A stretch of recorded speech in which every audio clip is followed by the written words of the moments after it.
Behold the Tier 6 Premium IJN Light Cruiser Tokachi, which is perhaps one of the most annoying ships ever put into World of Warships Legends.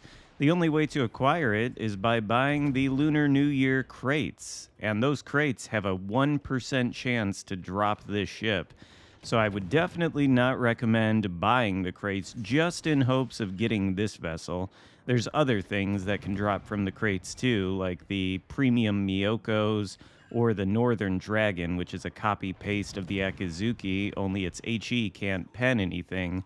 But if you're one of the lucky people who are able to get the Tokachi out of maybe a free Lunar New Year crate, well, then you've just acquired a ship whose primary purpose is to make battleships cry. Just ask this Iowa here. You see, he shot at us multiple times now with this next salvo, and we're flat broadside. Every time he hits, he does overpen damage and doesn't hurt us at all. That's to do with the Tokachi's Citadel. We'll take a look at that in a moment. But as you can see, we've torpedoed the Iowa, we farmed him with some HE and some AP, and now he's dead. Of course, we're about to be dead too. We've got a Friesland shooting at us from that smoke screen, and he is going to end up taking us out. And this is a very lightly armored cruiser, of course, so even things like Frieslands can take it out, and they can probably Citadel it too when it's broadside. But when it comes to battleships, not really. No armor equals best armor. Over penetrations are the Tokachi's best friend. Unless you think that that example against the Iowa was an isolated incident and this is not a reliable and recreatable thing that you can do in this ship in every battle, well, we've got an Atlantico pushing around this island here. He's going to shoot us flat broadside. He's got smaller guns than Iowa, only 15-inch guns, and still overpens. He dies to those torpedoes, but don't worry, we've got another battleship around this corner. That's right, it's USS Alabama. Another thing with 16-inch guns, even more accurate perhaps than Iowa. He, like the Atlantico before him, is also pushing into this cap to come around this island, probably unaware that the Tokachi, in addition to being almost immune to citadels when flat broadside, at least versus battleships, it has torpedoes too, and these torpedoes do hit quite hard. There's only 3 of them on either side, but they are both fast, and they're not as good as regular IJN destroyer torpedoes, but again, overpens from the Alabama, lots of damage from the torps. He's still alive, but not for too much longer. We'll be able to farm him down with the main battery guns. Of course, we're not going to win this game. Once we take Alabama down, we're pretty much dead ourselves. But there he goes. So 3 examples of broadside equals best side. Broadside armor technology, saving the Tokachi from terrible embarrassment. Now we'll transition into more of a full game with the Tokachi so you can actually see the sort of play style of it. I'll run down the stats before we go any further and talk about the playstyle and whether I think, well, I've already told you this ship is not worth pursuing. Do not buy the Lunar New Year crates for the 1% drop chance that this thing has. You're probably more likely to get one of the copy-pasted Miyokos or something else, and frankly, no ship that drops out of those crates are worth actually buying them. Maybe if they were the Christmas-type crates and could drop all kinds of other ships that would be desirable, but even then, I don't think so. Anyway, the Tokachi is not a very survivable cruiser. It's got 32,000 HP, and the armor, which I said we'd talk about, well, there's not much of it. It has 6 13mm bow and stern plating, so that can be overmatched by practically everything. The deck is actually a pretty robust 48mm. Not exactly sure why, but that's enough to shatter HE. It's also enough to bounce battleship AP at long ranges, so maybe further away you'd be a little bit more protected. But the Citadel, that's the key here. It's obviously exposed. It sits well above the water line, but it is so narrow that a lot of times I found, especially at closer ranges, battleships will simply overpenetrate it if you're flat broadside. Now, if you're slightly angled, they'll penetrate it, and that'll be enough for their AP to actually detonate and do a lot of damage to you.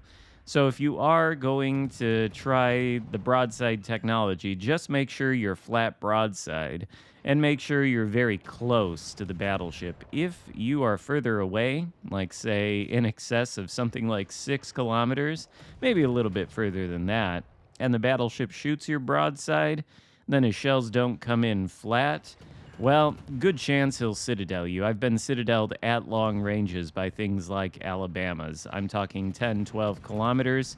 Flat broadside, you could easily be dev-struck. This is the type of cheesy maneuver that's only going to work at close range. As for the guns, we haven't really talked about those yet. This ship is, I suppose, most similar to the Atlanta at Tier 6. That's the only comparison I can think of because it's got 12 destroyer-sized guns. And these are 127 millimeter guns set in 6 double turrets. So they're the IJN destroyer guns. They range out to only 14.9 kilometers, which isn't that big of a problem because the shell arcs are fairly floaty and they're a little bit more difficult to hit at longer ranges.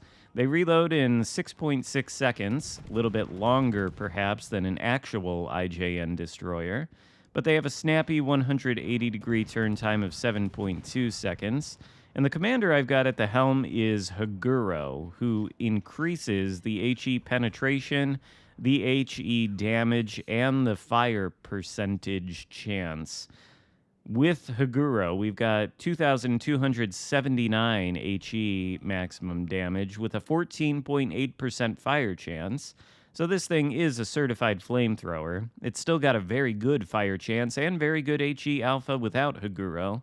The IJN destroyer guns on the torpedo boats do tend to hit hard, and they do have a good fire chance. They just reload slowly. Although if you put them on a cruiser and you give it 12, well, then the firepower is actually pretty good. And with the floaty shell arcs, the ship is very good at sitting behind islands, lobbing over them, and farming battleships like we're about to do here to this Tennessee, and to some degree the Leon that's also over there. And that's probably the true desirable playstyle of the Tokachi, playing it behind islands, farming battleships over said islands. And then, of course, as you saw earlier, we do have torpedoes. There's only 2 launchers, 2 triple launchers, one on either side of the ship. The torpedoes, though, have a very quick reload time of 70 seconds. And you might have noticed in the consumable setup, we have the torpedo reload booster. We can get 4 of them with fully packed, I believe. And, of course, you can get the torpedoes back instantly, so you can potentially send 6 from either side if you so want to. You've also got sonar, which detects ships at a range of 4 km, and torpedoes at a range of 3. Helps you deal with destroyers a little bit. But anyway, back to the torpedoes. 70-second reload, 12-kilometer range at Tier 6. It's pretty excessive, I'd say. And on top of that, a 70-knot speed. They're also not even that conspicuous. They've got a detect of 1.6, which is better than IJN destroyer torpedoes.